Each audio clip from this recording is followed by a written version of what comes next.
Assalamualaikum warahmatullahi wabarakatuh. Bagaimana kabarnya anak-anak? Semoga semua dalam keadaan sehat walafiat dan selalu dalam perlindungan Allah Subhanahu wa taala. Amin. Tetap semangat ya belajar dari rumah.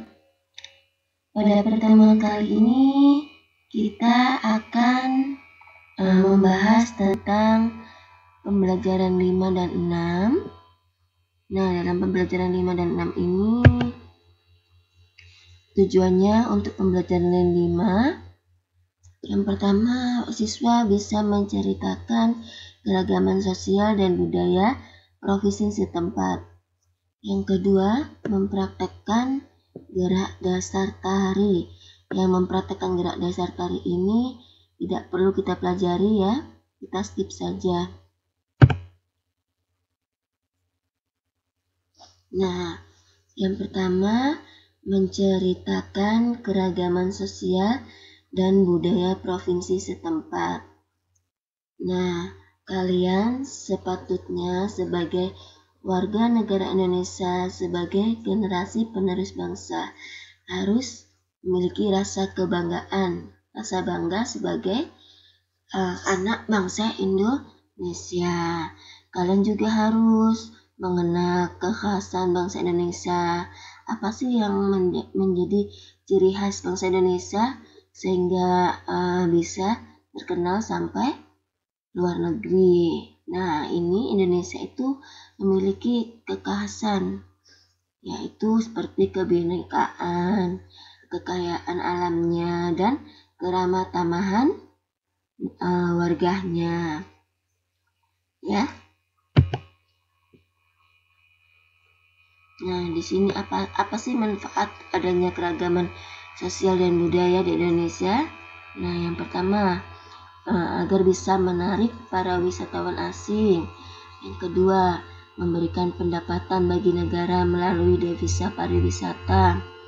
Yang ketiga, menggerakkan ekonomi daerah yang dikunjungi para wisatawan, baik lokal maupun internasional. Yang keempat, menumbuhkan jiwa nasionalisme.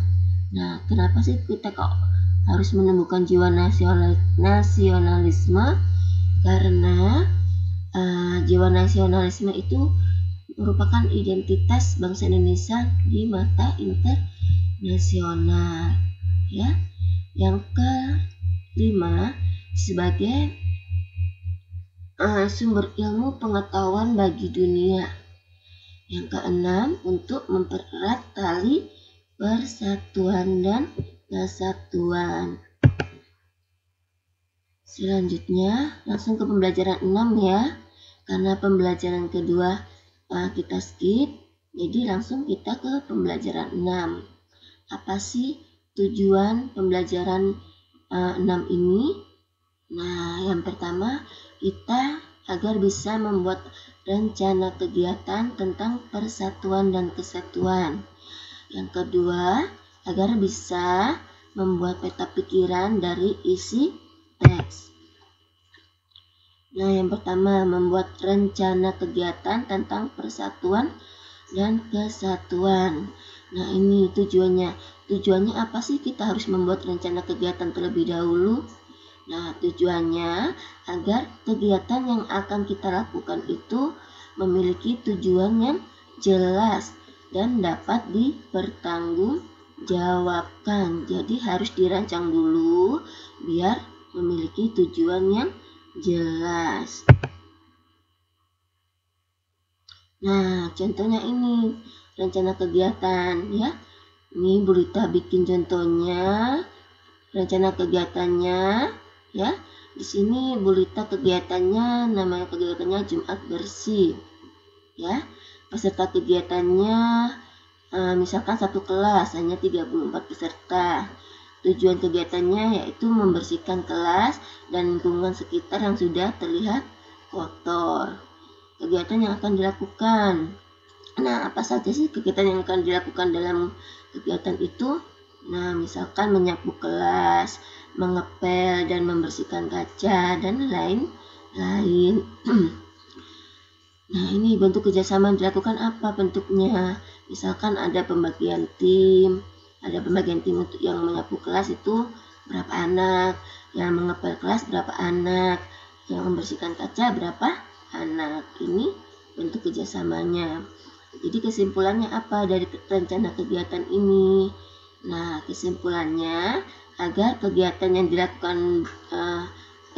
dilakukan bersama-sama itu akan terasa ringan, dan dengan adanya rencana kegiatan ini dapat mempererat tali persaudaraan. Nah, begitu anak-anak ya. Jadi untuk membuat rencana kegiatan bebas ya, nama kegiatannya terserah kalian. Bisa dengan adanya nama kegiatannya turnamen sepak bola, atau membentukkan ketua kelas, atau bisa juga dengan acara reuni, atau dan masih banyak lagi lainnya ya. Ini rencana kegiatan hanya sebagai contoh saja. Untuk selanjutnya kalian bebas memilih kegiatan apa yang akan kalian rencanakan. Nah, sekarang nomor 2, membuat peta pikiran dari isi teks. Nah, jika di dalam teks hanya ada satu paragraf, maka kalian harus membuat peta pikiran. Peta pikiran itu harus dibuat diagram seperti ini ya. Tidak boleh hanya ditulis lurus saja, harus dibikin seperti ini. Nah, ini contohnya. Kalau satu paragraf, gagasan pokoknya ada di tengah, gagasan pendukungnya bawah, gagasan penjelas atau pendukungnya yang pertama bisa samping kiri atau samping kanan. Nah, ini jika dalam teks banyak paragraf. Ini judul teks ya. Judul teksnya di tengah. Terus paragrafnya banyak di situ. Atau bisa kalian lihat pada halaman 24. Itu sama saja ya. Ini paragraf pertama gagasan pokoknya apa, paragraf kedua apa, ketiga apa, dan pendukung apa. Cukup sekian penjelasan dari berita, kurang lebihnya berita mohon maaf. Jazakumullahu khairan wa barakallahu fikum.